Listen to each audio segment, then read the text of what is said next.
외과 의사들은 수술을 하는 것이 직업이며 중수염이라고 의심할 정당한 사유가 있다면 대개 자신들의 재능을 발휘할 기회를 잡으려고 들 것이다.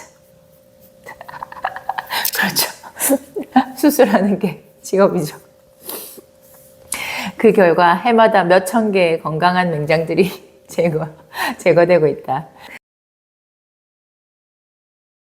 만약 아이가 복통 이외에도 구토나 설사 또는 피가 섞인 대변 같은 몇 가지 다른 증상을 보이거든 즉시 의사에게 데려가야 한다.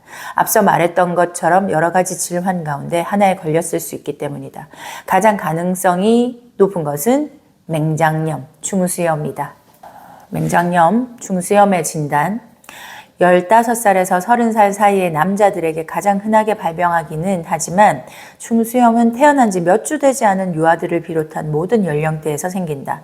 중수염은 아마도 아주 어린 아이들에게 가장 위험하다고 할 수 있을 것이다. 진단하기도 어렵고 많은 경우가 진단을 내리기도 전에 맹장이 터져버리기 때문이다.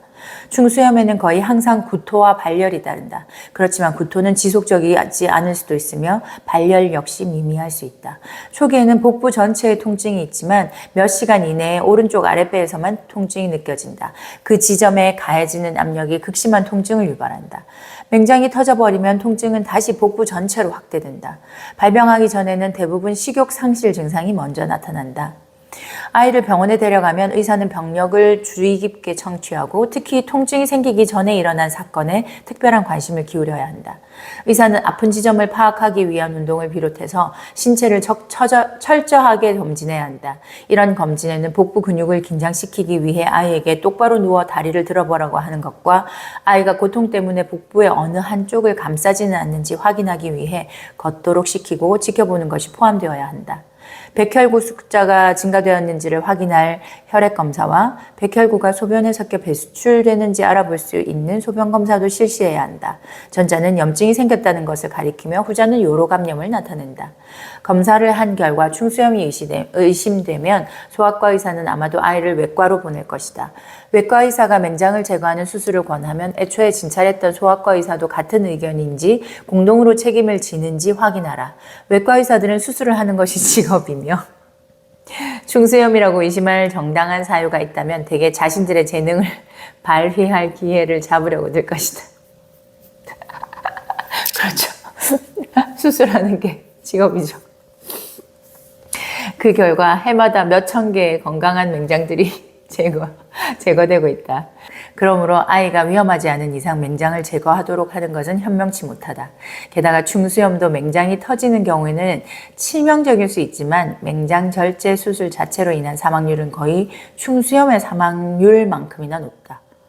아이의 수술을 허락하기 전에 소아과 의사와 외과 의사의 진단 소견이 일치하는지 그리고 맹장이 터질 가능성이 높은지 확인하라. 수술에 동의해야 하는 경우라면 수술이 시행되는 동안 소아과 의사에게 수술실에 배석해달라고 요청하라. 무언가가 잘못될 경우를 위한 대비책이다. 또한 정말로 무언가가 잘못된다면 당신에게는 증인이 하나 생기는 것이다. 일반적으로는 잘 알려지지 않은 사실이지만 많은 연구가 대학병원의 수술실에서 환자나 환자 보호자의 동의를 받지도 알리지도 않은 상태에서 행해진다. 당신의 아이가 부지불식간에 연구 대상이 되지 않도록 소아과 의사에게 수술을 참관해달라고 요청하는 것이 현명하다. 계속 재발하는 복부 통증은 아이를 괴롭히는 그 어떤 만성질환만큼이나 괴롭다.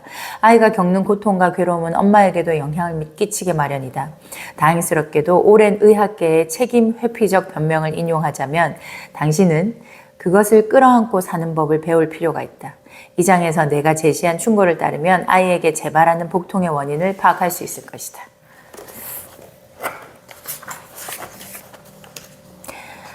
복통에 대한 맨델존 박사의 명쾌한 조언. 아이들이 겪는 복통의 대부분은 다른 부가적인 증상이 나타나지 않는 한 의학적인 치료를 받을 필요가 없다. 따라서 아이가 배가 아프다고 호소할 때 그 구별을 해야 한다. 복통의 원인이 중수염인지 장폐색인지 또는 의사의 도움을 받아야 할 다른 심각한 질병인지 아니면 당신이 직접 다룰 수 있는 문제인지 판단을 내리게 해줄 조언 몇 가지는 다음과 같다. 1. 복통 이외에 다른 증상이 없는 경우라면 의사보다 당신이 원인을 더 잘 알아낼 수 있다. 그러나 발열, 구토, 소변 볼 때의 통증 또는 피가 섞인 대변 같은 다른 증상들이 함께 나타난다면 반드시 의사에게 상의를 해야 한다.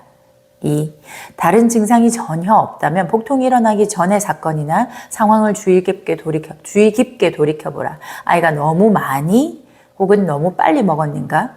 익숙하지 않은 음식이나 음료를 먹었는가? 독성 물질을 섭취하거나 유리 구슬이나 오핀 같은 물건을 삼켰는가? 전에 한 번도 먹은 적이 없는 약을 먹지는 않았는가?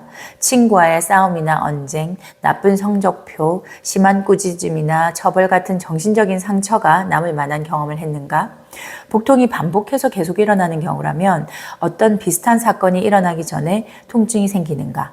하고 싶지 않은 경험이나 학교 가는 거나 불쾌한 일, 하기 싫은 거 엄마가 시켜 공부해라, 뭘 해라, 불쾌한 일 등을 회피하는 것과 관계 있는가? 이런 질문들을 공들여 돌이켜보면 아이의 복통이 정서적인 원인에서 나온 것인지 판단할 수 있다. 3. 병원에 가야 하는 경우라면 의사의 행동을 꼼꼼히 감시하라. 병력을 주의 깊게 청취하는지, 신체 검진을 철저하게 하는지 확인해야 한다. 백혈구 숫자의 증가를 알아볼 혈액검사와 소변 내 백혈구의 존재를 확인할 소변검사, 그리고 하복부 오른쪽에 국한되는 통증, 이게 이제 맹장염일 경우에 하복부 오른쪽 통증을 확인하기 위한 검진을 제대로 하는지 확인하라. 4. 맹장이 통증을 일으킨 범인이라고 결론을 내린다면 의사는 아이를 외과 의사에게 보낼 것이다. 외과 의사가 수술을 추천하면 소아과 의사도 그 결정에 동의하는지 그리고 공동으로 책임을 지는지 확인하라. 그리고 수술이 시행되는 동안 소아과 의사에게 수술실에 배석해달라고 요청하라. 그러니까 참 지켜보고 있어달라는 얘기인 거죠. 5. 수술을 하기 전이나 후에 아이를 혼자 병원에 남겨두어서는 안 된다. 엄마가 직접 돌보거나 여의치 않으면 아이가 잘 회복되고 있다는 것을 확신시켜줄 만한 친척이나 친구가 아이의 곁에 머무르게 하라. 그리고 가능한 한 빨리 아이를 퇴원시키는 것이 좋다.